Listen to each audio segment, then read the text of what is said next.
এলো এলো এলো এলো মা দুর্গা মা।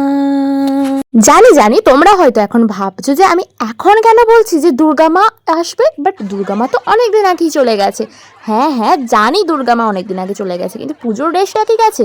এখনই মনে হচ্ছে না যে এই তো কিছুদিন আগে যেন মনে হচ্ছিল ষষ্ঠী ছিল, সপ্তমী ছিল, এই তো ঠাকুর দেখতে বেরোচ্ছিলাম এরকম একটা মোমেন্টে। তাই তোমাদেরকে আবার পুজোর ফিলটা দেওয়ার জন্য আমি নিয়ে চলে এসেছি শুভ মহাষষ্ঠীর একটা ব্লগ। সারা বছর এক্স বয়ফ্রেন্ডের জন্য কেঁদে কেঁদে চোখের নিচে যে ডার্ক সার্কেলগুলো ফেলেছিলাম, সেই সমস্ত ডার্ক সার্কেলগুলো উঠিয়ে দিয়ে মুখে 110 কেজির মতো মেকআপ ঠুসে আমি এখন যাচ্ছি ঠাকুর দেখতে। এই ভর দুপুরবেলা যখন সূর্য আছে মাথার ওপরে, পুরো 12টার সময় আমি এখন বেরিয়েছি মাথা গরম করে ঠাকুর দেখবো বলে। এবং সাথে তো তোমরা জানোই আমি কি করতে যাই।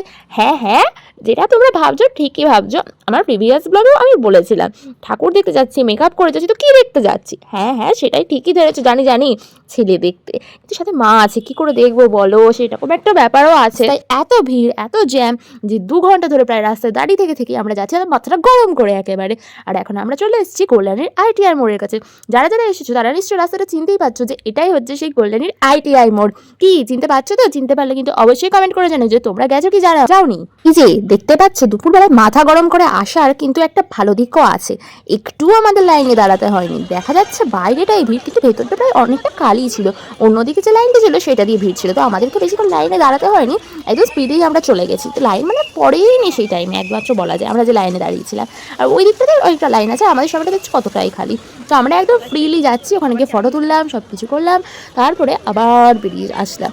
দেখতে পাচ্ছ প্যান্ডেলের ভেতরটা সত্যি বলতে আমি, তোমরা যদি নিজের চোখে দেখতে তাহলে বুঝতে পারতে অসম্ভব সুন্দর, অসম্ভব সুন্দর। একদম অ্যাস্থেটিক ব্যাপারটা ওর মধ্যেই আছে। আমি বলি না প্রাণ যাবে কিন্তু অ্যাস্থেটিক যাবে না, একদমই তাই। এখানে আসলে কিন্তু তোমরা পুরো ওই অ্যাস্থেটিক পুরো ভাইবটাই পেয়ে যাবে একেবারে। যেন মনে হবে ফটো তুলেই যায় আর তুলেই যায়। উপরে লাইটিং, ডিজাইন অ্যান্ড ঠাকুরের গলায় প্রায় 110 থেকে 120 কেজি সোনা আছে আমি যতদূর শুনেছি।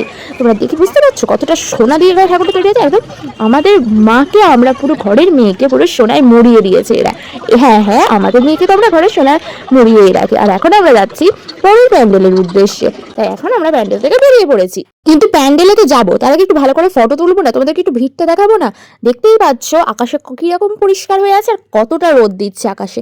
হ্যাঁ হ্যাঁ, আর দেখো এইবার আমরা বেরোনোর পর ভিড়টা ঠিক আস্তে আস্তে কতটা হচ্ছে।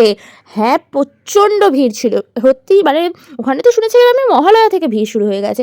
তো ষষ্ঠী দিন আমরা কিন্তু বেঁচে গেছি। তোমাদের কাকে কাকে লাইনে দাঁড়াতে হয়েছে অবশ্যই কিন্তু জানিও, যে লাইনে দাঁড়িয়েছো কি দাঁড়াওনি, আরামসে কোনো কিছু হয়নি। তো নেক্সট ব্লগে পরের প্যান্ডেলটা আছে, টাটা।